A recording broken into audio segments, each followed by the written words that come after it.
Okay, Shalom, giving all praises to Yahweh, Bahashem, Yahweh Shah, Bahashem, Rakah Kwadash, double honors to the apostles, the bishops, and the elders of Great Millstone, and salutation you Akim out that I push this word in truth and in sincerity.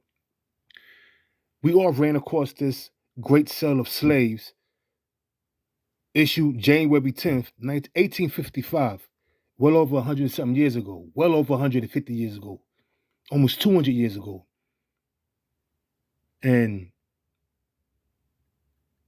it's like a great pain that Jake was suffering. But that was self-inflicted because they had it not went against the law, statutes, and commandments that the Lord issued them. The curses of Deuteronomy, the 28th chapter, the 15th verse, would have never came upon them. But when you take into account that Esau, the so-called white man, had it ranges from bucks, bed winches, $1 and bucks, meaning they were selling a variety of slaves, separating them from their families, and selling them on auction blocks, which is totally wicked, man. You never supposed to separate a man and his family. They were being castrated, hung on trees, burnt, whipped, buck broken. There's a situation when Derby was in the Caribbeans and Thomas Thistlewood was from Great Britain, and he had a sugarcane factory, a sugarcane field where they was cutting down sugar canes. Derby was just hungry and took a small piece. Derby, by the way, is a slave. He took a small piece of sugarcane, and Thomas Thistlewood ordered him to be beat.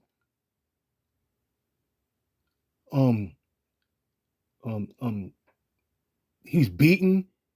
If I'm not mistaken, they put like honey or some other if I'm not mistaken, they put honey on his wounds and tied him down, beat him almost to the point of death, tied him down, and had another slave defecate in his mouth.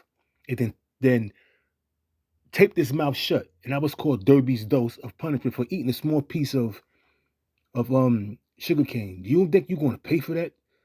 You fucking wicked crackers. You don't think you're gonna pay for that? But that was the misery that was upon our people. The curses was clinging unto us. That strange fruit that was hung up on them trees was Jake's.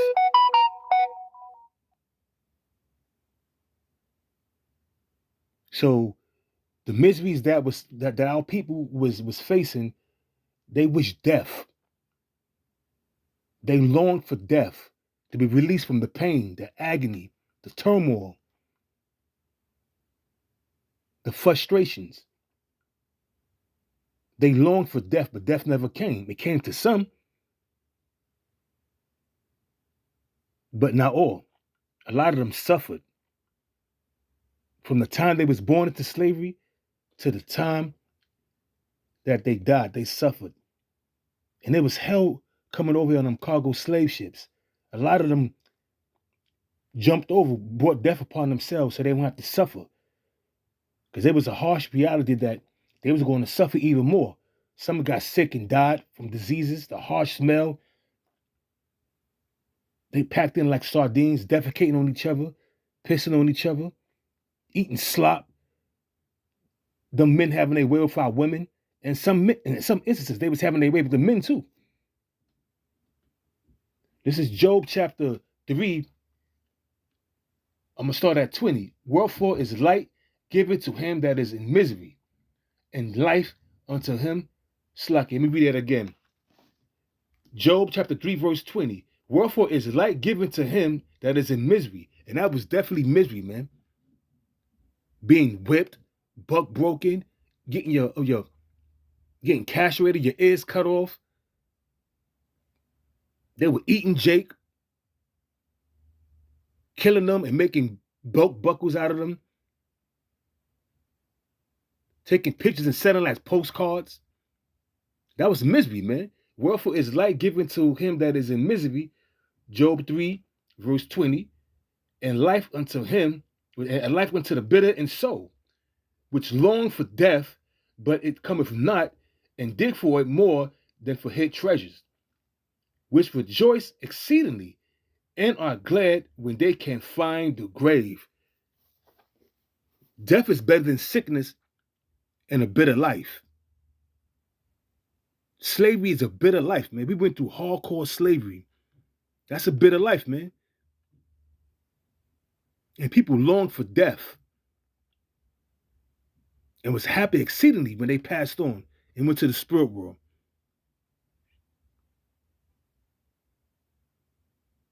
And this right here, great sale of slaves, is going to be reversed.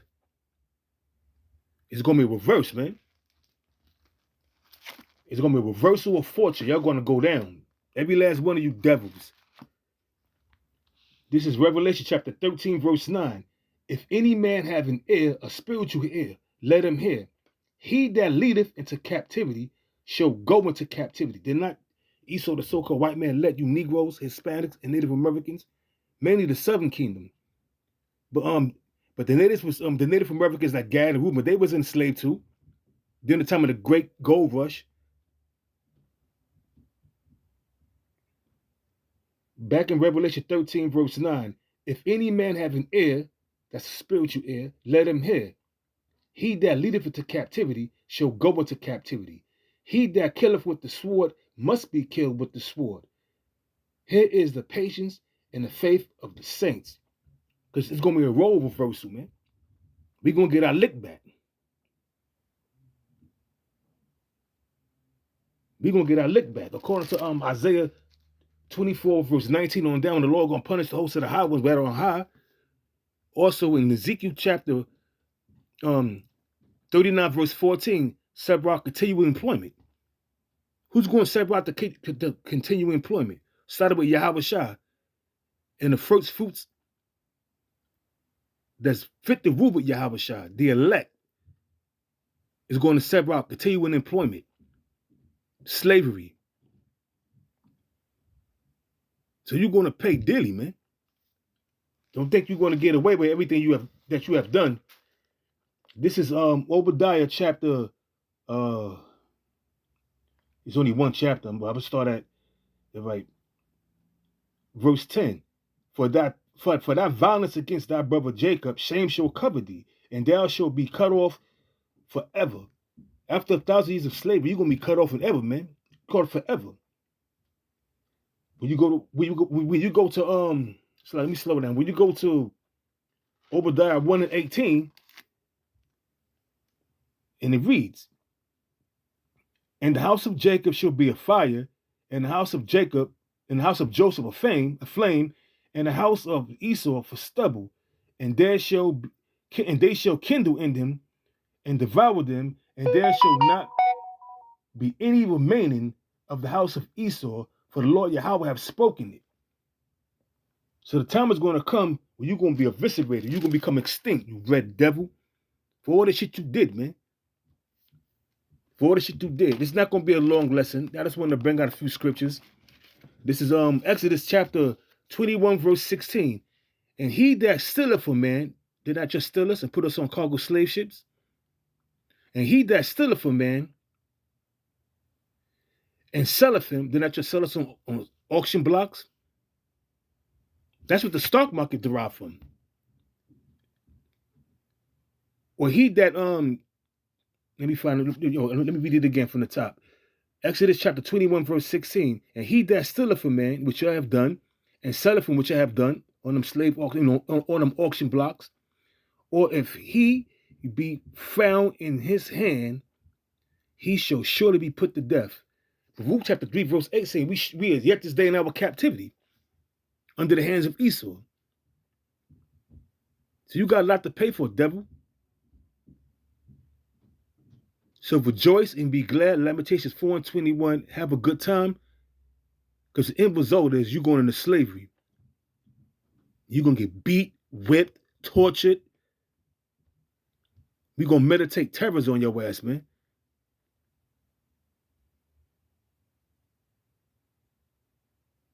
So rejoice and be glad, devil. Have a good time. Spend all your money on luxurious trips, on yachts. But know for sure, you're going to be Obadiah 1 and 18 after 1,000 years of slavery. So remember that. Have a good time. Because misery is going to come on you double. What you have done to us, we're going to do to you double. We're not going to buck break you. We're not going to break up the families. We're not going to have no goddamn sex farms like you had. When you go into the term motherfucker and where it derived from, you will put a bag or a blanket or a pillowcase on Jake's head and on his mother head and have them have sex with each other. That's totally wicked. But that's the type of devil you are. And everything you have done is going to be done to you double, but in righteousness. So dig that, you red bitch. Shalom.